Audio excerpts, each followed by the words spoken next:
بچوں کو جو علم دین یا تو مکتب کے لائن سے دیا جا رہا ہے یا مدرسوں کے لائن سے دیا جا رہا ہے. آج ضرورت ہے اس بات کی کہ ہمارے مکتب کا نظام بہت زیادہ اسپیشلی مضبوط ہو جائے، اس کی تعلیم مضبوط ہو جائے، اور اس کے ساتھ ساتھ اس مکتب میں سب سے زیادہ عقیدے پر زور دینے کی ضرورت ہے.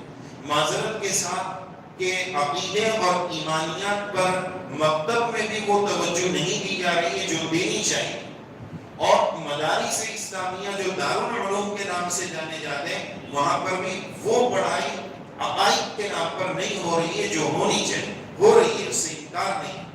علماء جانتے ہیں، میں عرض کروں مثال کے طور پر عالمیت میں جہاں دارالعلوم چلتے ہیں وہاں 2 یا 1 کتاب عقیدے کی پڑھاتے ہیں. عقیدۃ الطحاویہ ہے یا شرح عقائد. بہت سارے مدارس میں عقیدۃ الطحاویہ بھی نہیں ہے، صرف شرح عقائد. اب اس میں کیا ہے؟ عقلی دلیل ہے کہ ایسا عقیدہ کیوں ہے، ویسا. پورا زور عقل پر لگ جاتا ہے. اور یاد رکھیں ایک جملہ کہ عقیدہ صرف پڑھ لینے کی چیز نہیں ہے. عقیدہ صرف پڑھ لینے کی چیز نہیں ہے، عقیدہ پی جانے اور پلا دینے کی چیز کا نام. عقیدہ پلانے کا نام. میں اس کی ایک مثال عرض کروں کہ ایک بچہ ہے چھوٹا سا 3-4 سال کا، اس کو تربیت کے لیے سکھانے کے لیے روز بولتے ہیں کہ بیٹا اچھا بچہ کون ہوتا ہے. اس کو جواب بھی سکھاتے ہیں، بیٹا اچھا بچہ وہ ہوتا ہے جو ممی پاپا کا کہنا مانتا ہے. 50 بار ایک دن میں اس کو سوال کرتے ہیں، 50 بار اس کو جواب یاد کرا. یہ کیوں کر رہے ہیں؟ 2 سال سے ایسا کر رہے ہیں. روز 50 بار سوال، 50 بار جواب اس سے بلوا رہے ہیں. کیوں؟ کہ اس کو پلا رہے ہیں. پھر 3-4 سال کے بعد پھر سوال کر رہے ہیں، بیٹا اچھا بچہ کون ہو رہا ہے؟ پھر وہ وہی جواب دے رہا ہے. اب یہ جواب اس کے دل دماغ میں اتر گیا. کیوں اترا؟ اس لیے کہ اس کو یہ جواب پلا دیا ہے. تو ہم دعوت کی مبارک محنت میں جب جاتے ہیں تو وہاں یہ بولتے ہیں نا، کرنے دھرنے والی ذات اللہ کی ہے، اللہ سب سے بڑے ہیں، اللہ کی قدرت بہت زیادہ ہے.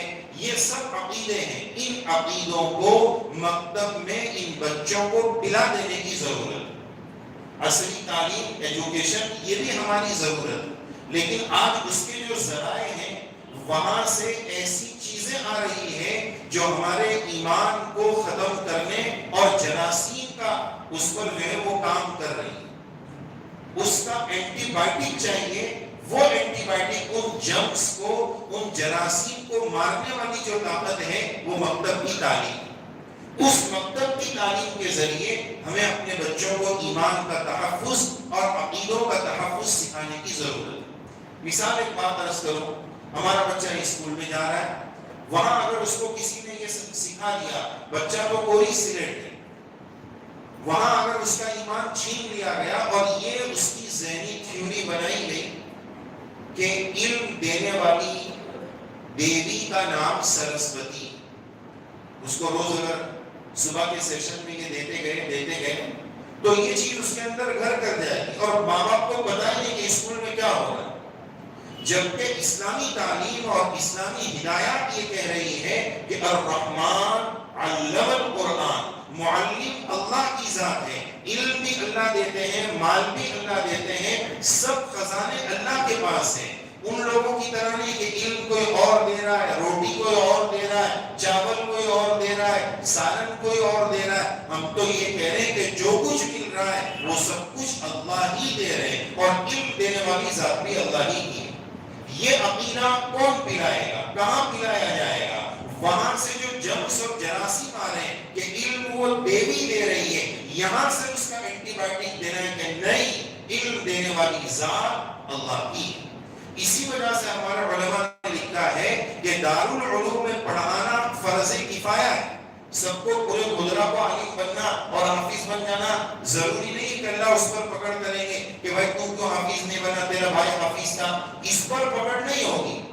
تو دارالعلوم میں سب کا پڑھنا یہ فرض عین نہیں، یہ فرض کفایہ ہے. بستی میں چند مولانا اور مفتی صاحب ہیں تو کام ہو جائے گا، لیکن مکتب میں جو پڑھایا جا رہا ہے بیسک دین، یہ ہر مسلمان کو پڑھنا ضروری ہے. یہ ہر مسلمان کی ضرورت.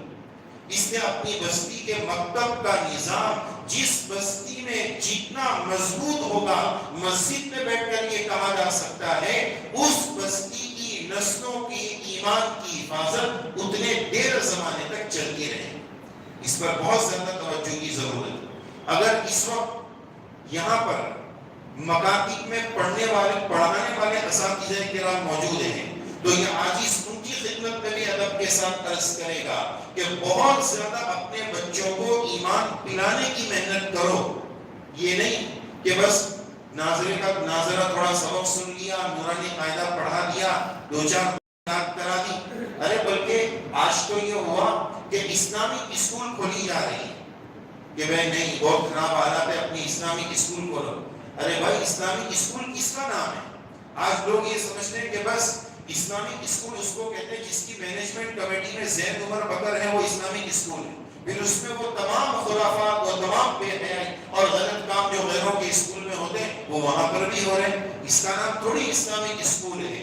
ایجوکیشن کو دین کے سانچے میں, شریعت سنت کے سانچے میں اپنی نسلوں کو پلا دینے کا نام اسلامک اسکول ہے. زید عمر بکر مینجمنٹ کمیٹی میں ہے اور اس کا نام اسلامک اسکول ہے, ایسا نہیں چلے گا. خلاصہ کلام یہ کہ عقیدہ اپنی نسلوں کو پلایا جائے. اساتذہ کرام اگر مکتب کے یہاں تشریف فرما ہے, اس عاجز نے آیت شریفہ پڑھی تھی سورہ فاتحہ کی ابتدائی آیات. اصل علم دینے والی ذات اللہ کی ہے, اوپر بات آ چکی. تو ہر استاذ اس بات کا خیال رکھے کہ میں اللہ کا اس سلسلے میں نائب ہوں, رسول اللہ صلی اللہ علیہ وسلم کا نائب ہوں.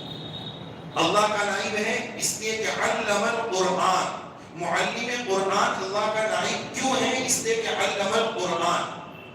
اور نبی کریم علیہ السلام کا نائب کیوں ہے؟ انما بعثت معلما.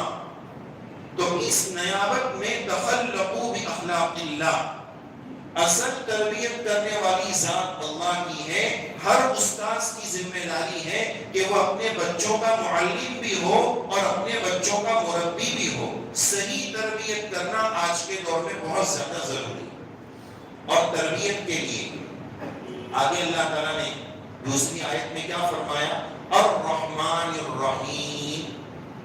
استاد کے لیے اس میں سبق اور پیغام یہ ہے کہ استاد گرامی قدر, اگر آپ صحیح مربی بننا چاہتے ہیں, صحیح معلم بننا چاہتے ہیں تو جذبہ رحمت ضروری ہے, جذبہ شفقت ضروری ہے, پیار اور محبت کے ساتھ ان کو ہدایات دینا ضروری ہے, رحمت کا مادہ ضروری ہے. تیسری آیت مالک یوم الدین. کیا جوڑ ہے؟ مالک یوم الدین. اللہ معلم بھی ہے, رب بھی ہے, لیکن مالک یوم الدین. استاد محترم کے لیے سبب یہ ہے کہ استاد جی صرف شفقت کے معاملے کے ساتھ کام نہیں چلے گا, داروگیر بھی ضروری ہے. بیٹا آپ نے ایسا کیوں کیا یا آپ نے غلط کیا, جس کو کہا جا سکتا ہے پکڑ دھکڑ کرنا, لیما, بیٹا ایسا کیوں کیا, داروگیر بھی ضروری ہے. اللہ رحمان اور رحیم بھی ہے, لیکن غلط کریں گے تو روز جزا کے مالک ہے. کل قیامت کے دن پوچھ ہوگی, لیما, وائے, کیوں آپ نے ایسا کیا, آپ نے ایسا غلط کیا. آج کل کے ماں باپ پانی سر سے اونچا ہو جاتا ہے جب پریشان ہوتے ہیں. صحیح تربیت تو یہ ہے کہ آپ کا بچہ اگر 3 سال کا ہے, گھر میں توڑ پھوڑ مچا رہا ہے, ماں باپ اس کو کچھ نہیں بول رہے, ارے ابھی تو چھوٹا ہے, بہت کما رہے, موبائل بھی توڑ بیٹا, کانچ کے برتن بھی توڑ ڈال, توڑ تیرے لیے سب کما رہے. اب یہی بچہ دوسرے کے گھر میں جب جاتا ہے وہی ادھر مچاتا ہے. کیا مجال ہے کہ ماں بول دے بیٹا مت کر, اس کو آنکھ بتا, بولتی نہیں. بھائی بولیے, بولیں گے نہیں تو تربیت کیسے ہو؟ تربیت کے لیے اس ہیرے کو تراشنا پڑے گا اور اس سونے کی ڈلی کو زیور اور کیلنگ بنانے کے لیے رنگ دینا پڑے گا, ایک سانچہ دینا پڑے گا. اچھی تربیت کا فقدان آج بہت اس کی کمی. ماں باپ اس لیے بھی پریشان ہیں کہ اپنے بچوں کی ہر خواہش پوری کرتے ہیں.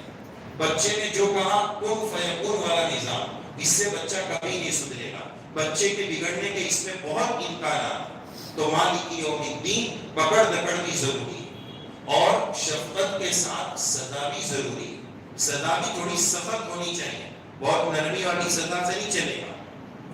سر سید صاحب نے اپنے کالج میں ایک قانون بنایا تھا کہ پورے تمام ودیارتھیوں اور اسٹوڈنٹس کو مسجد میں آ کے ظہر کی نماز پڑھنی ہے. جو مسجد میں ظہر کی نماز نہیں پڑھے گا اس کو 1 روپیہ جرمانہ لگے گا. تو اسٹوڈنٹس تمام کیا کرتے تھے, بڑی تعداد میں تمام بچے ایسا کرتے تھے, ایڈوانس میں جا کے 31 روپے جمع کرا دیتے تھے کہ 1 روپیہ دینا کون سا مشکل ہے.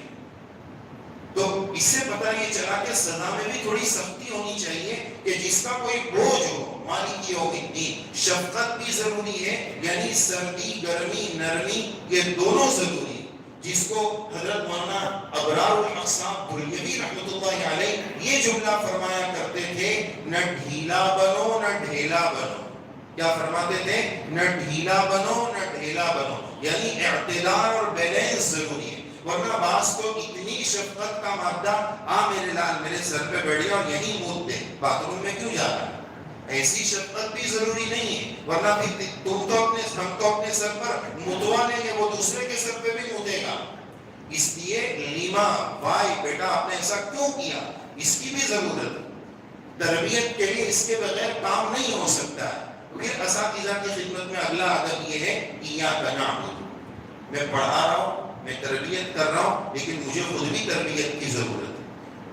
ایاک نعبد, یا اللہ ہم تیری ہی عبادت کر رہے ہیں. معلم ہونے کی وجہ سے تو میں فرعون نہیں بن گیا ہوں, قارون اور نمرود اور شداد نہیں بن گیا ہوں. ایاک نعبد, یا اللہ میں تیری ہی عبادت کرتا ہوں, میں تیرا ہی بندہ ہوں. مجھے ہمارے ان نونہالان کی شفقت کا جذبہ عنایت فرما دیجیے. وَإِيَّاكَ نَسْتَعِينُ, اور اللہ ہی سے ہم مدد چاہتے ہیں. یا اللہ اس تربیت میں, اس علم دینے میں, یا اللہ ہم آپ ہی کی مدد کے طلبگار ہیں.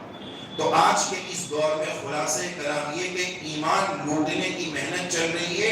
اساتذہ کرام اس کا خاص خیال رکھیں کہ اپنی اولادوں کو, اپنے بچوں کو, اپنے مکتب میں آنے والے ہر بچے اور بچی کو اب عقیدہ صرف پڑھانا نہیں ہے, عقیدہ پلا کر بھیجنا ہے, تاکہ ان کا ایمان نسلوں تک محفوظ رہ سکے, باقی رہ سکے.